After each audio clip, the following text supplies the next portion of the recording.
The period of which this volume treats differs fundamentally both from that which precedes and from that which follows it.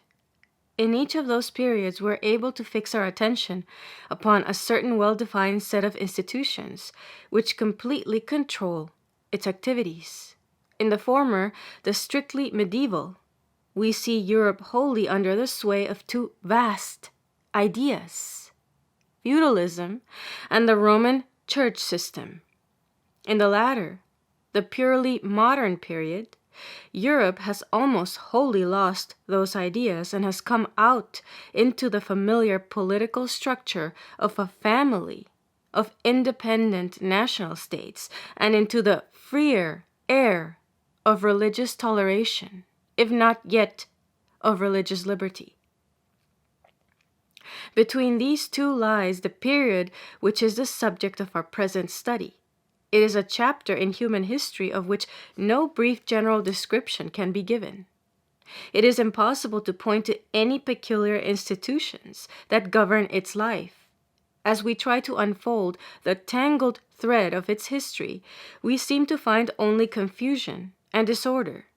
It reminds one in many ways of that other and even greater confusion that lies between the records of Rome and those of the Germanic Middle Ages. There we are conscious of a mighty civilization passing away and another just vaguely taking shape in rude, barbaric forms which, however, contain the germs of a new and more vigorous life. So here again we find two opposing currents in the stream of human history, and already at the beginning of our study it is clear which of them is destined to prevail. The vast, picturesque structure of the Middle Ages has done its service and is beginning to crumble.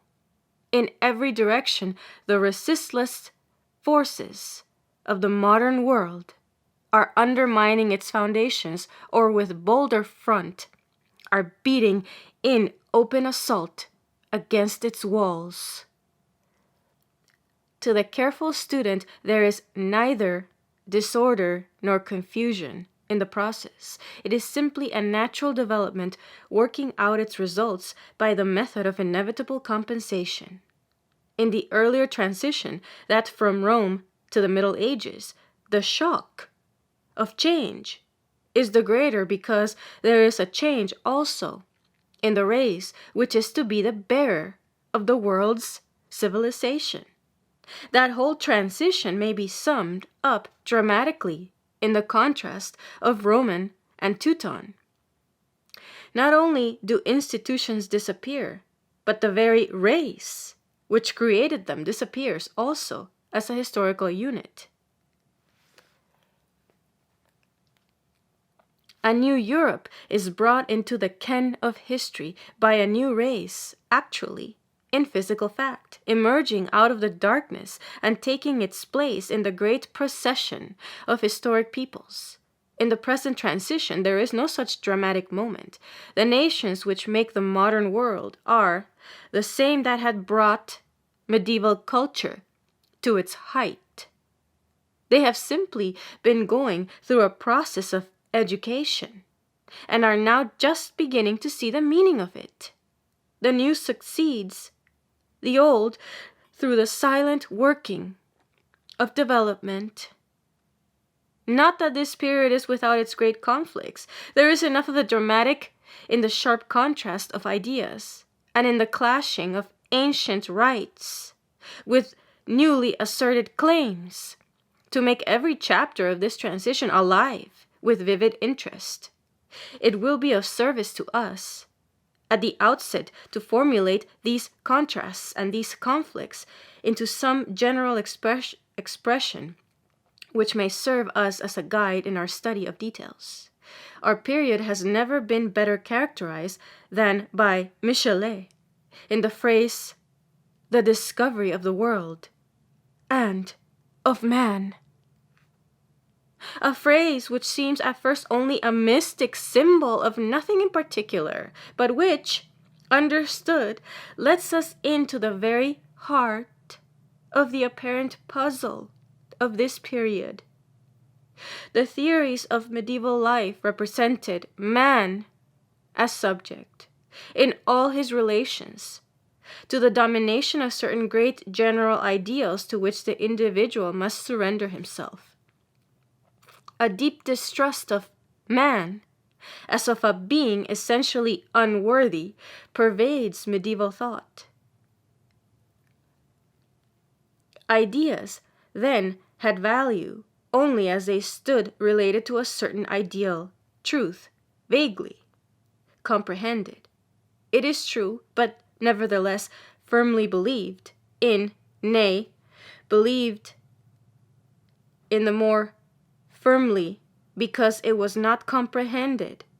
For to the medieval mind there was a distinct element of error and of wrong in anything that depended upon observation through the senses or upon the reflection of the human intellect.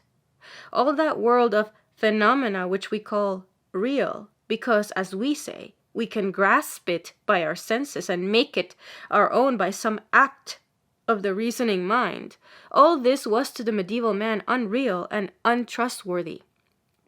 For him, the only reality was the unseen ideal of which these phenomena of the sense and reason were only the elusive shadows. The result was that blindness of the eyes and dullness of the mind became to him a kind of solemn duty. He hardly dared open his eyes wide upon the world of beauty and order about him, lest it might turn him from those higher contemplations, in which he hoped some specific divine inspiration to catch the secret of the infinite. Naturally, these conceptions solidified into institutions. Out of the notion of the reality of abstract ideas grew up the great system of the scholastic philosophy. If it were indeed true that there was a determined volume of religious truth, then it followed that there must be some human organization by which that truth should be made known to men, and that was the church. An abstraction made concrete in the Roman papal system. If the idea of power were indeed a divine concept, then there must be some human order in which the divine will should have made this abstraction also concrete. And there was the beautiful feudal hierarchy, independent of all limitations of country or of race, culminating in that mysterious idea of the medieval empire, which was to be, above all other earthly powers, the interpreter of the divine order in human affairs, responsible to God alone,